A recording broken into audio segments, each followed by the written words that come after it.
Hey, what's going on, guys? So we had a little bit of a mishap. I accidentally somehow don't have an answer as to how, but I somehow broke the mini shot on my EDC. I don't have an explanation. I just went to get it one day. Had it on me the day before. I put it up where I normally put it. Didn't really pay any attention, so if it was broke prior to that, I didn't know it. But the next morning, went to get it. As I try to, I don't always do it, but I try to like press check, make sure it's, loaded, everything. Kind of check to give it a once over. I noticed something weird in the glass, and I looked, and it was shattered. So, yeah, shit happens. So I went through, and I kind of already did a video on this about getting an optic warranty fixed with Sightmark. And again, painless process. Fill out the paperwork, they send you an email. Here's what to do. You send it back. New box showed up today. So not so much about the replacement part, but this is going to be, I'm going to do an install on how to mount this thing, because it's really, really small. And I got to thinking about it. I did a video. I went back and looked. It was about 2 years ago. I did a video on the optic, but I didn't really go over how to install it and all that kind of stuff. So I thought it'd be a cool minute. Just it won't be a real long video. They're not hard to install, but I figured I'd give you guys a quick how-to on installing the M3, which is the micro RMSC footprint from Sightmark.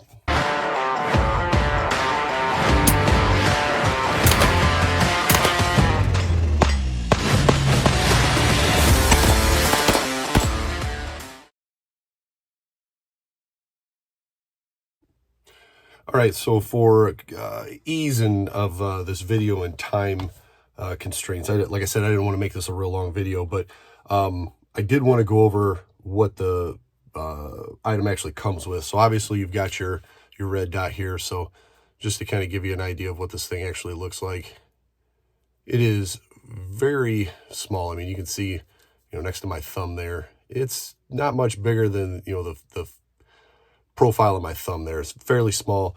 Before I had this one on, I used to carry a Glock all the time, of a 43.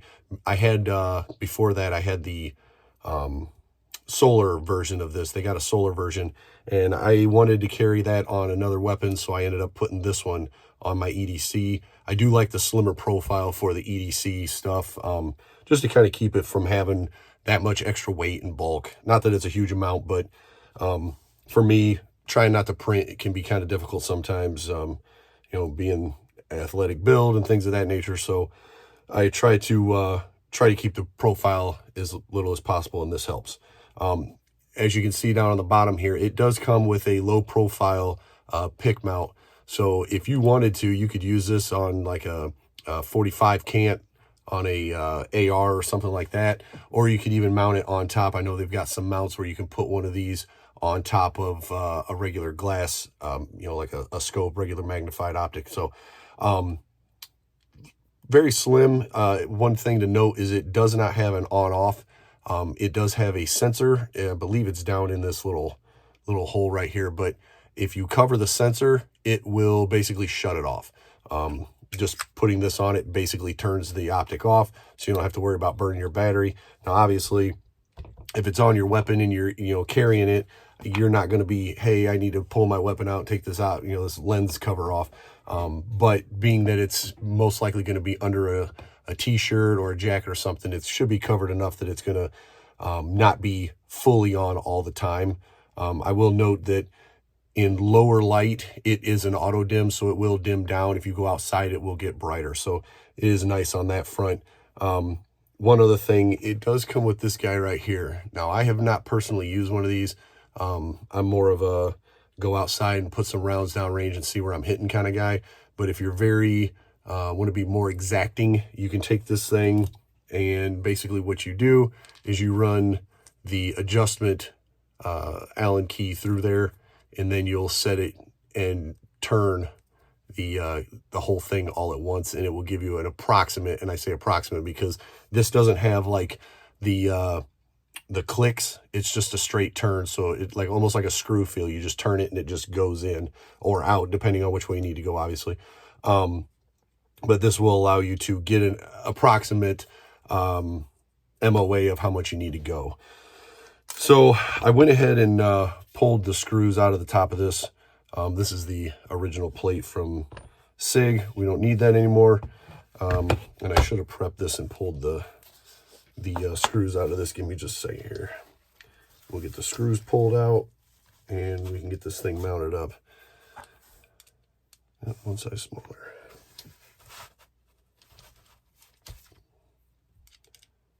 That's the one. I do have this Fix-It kit. I absolutely love this kit. I've used it so many times. Now this optic comes with 3 sets of screws. I'll be honest with you, I don't know what the screw sizes are. If somebody is curious, they can ask me down in the comments and I'll research it a little more, but it does come with 3 different sets, and this is the one I actually need for the 365.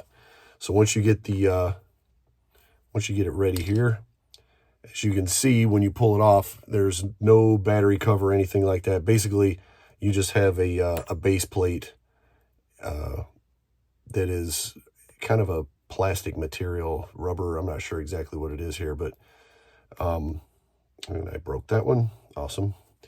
Well, it comes with 2, so it's not a big deal, but all you have to do is put your battery in there, and then you're going to want to place this little rubber gasket and then put the whole thing on. This just keeps water and moisture from getting inside.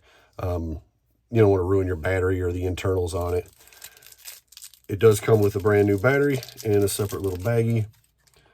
And then once you get it in there, it does stay on its own, so you don't have to do a whole lot there. But like I said, you put your finger over this and you can see it dim out, but see if I can. It's really hard when I'm not on a weapon. I think that's it right there. It's hard to tell for sure, but once you get your battery in there, you'll have this set, and you'll be able to tell when you got it right because all the holes line up. And actually, some of them you can do this, some of them you can't. Mine being the 365, it has the raised screw holes there, so you can actually just set it down on there, the gasket. I will say getting it into the little keyway, if you will, or the actual hole that it mounts into can be a little bit on the tight sides. Different optics have, or different weapons have different cuts. Even though it's the same cut, their exacting tightness might be a little bit different. So don't freak out if it doesn't fit down in there. I've had them be a little tight before. You just got to kind of play with it. All you're going to do is drop a screw in there. Do not cross thread these. You want to do very, very careful. And I do recommend blue Loctite, but for the purpose of this video, I'm not going to put it on right now. I'll do that after the video and all that, but just put one little drop of blue Loctite on it. And I believe on blue Loctite, it says to wait like 24 hours before you fire it or anything like that. That way it can set up and keep you from having any issues. So, but that essentially is the whole installation process. Now, just because I forgot to do it earlier, this is clear. I already pulled everything apart, but yeah, that's the process. I do really like this setup right here. Next month, I'm going to be, hopefully if everything works out, I'm going to be going to a qualification course so I can continue to carry when I'm in uniform and in the buildings. We have a special program for that, but I will be using this setup. So I do have to get it zeroed and get some range time, get some dry fires in. That way I know that I'm confident I can go down and qualify and be good to go. But yeah, this is the setup we're going to be running for a while still. So I've had it for, I believe, 2 years now. I've had this setup, maybe a year and a half, 2 years, something like that. And I actually really like it. Fits my hand really well. The optic, if you run red dot, even though it's small, I'm able to get on my sight picture fairly quickly. I don't have a whole lot of issues there. And one cool thing it does have, if you look right here, get it in the picture. If you look, the optic itself has kind of a backup iron sight, if you will. So I can get my other thumb out. If you look right there, and this thing has got to be pretty close to on zero here, because it's damn near on. I'd say right about there is with the iron sight. So it's very, very close. But it has these built-in backup iron sights, and it's a low profile, so you can line it right up. And if your optic did go down, you can still run off of the iron. So yeah, cool setup in my opinion. I do really like this thing. That's why when it broke, I was pretty bummed. I went to work a little irritated that day, but we got it replaced, back installed, and we'll get her all back together, zeroed, and ready to qual next month. So if you guys got any questions about it, or any of the other things you see here, put them in the comments. I'll get back to you as soon as I can. But hope you liked the video. Hope this helps you. For reference sake, this is part SM26049. It's the mini A-Spec M3 RMSC footprint. So if you got a subcompact, this will most likely fit for you. And like I said before, you can run this on AR platform or any other rifle style platform, I guess. But yeah, hope you guys liked the video. As always, stay tuned, stay tactical, and I'll see you next time.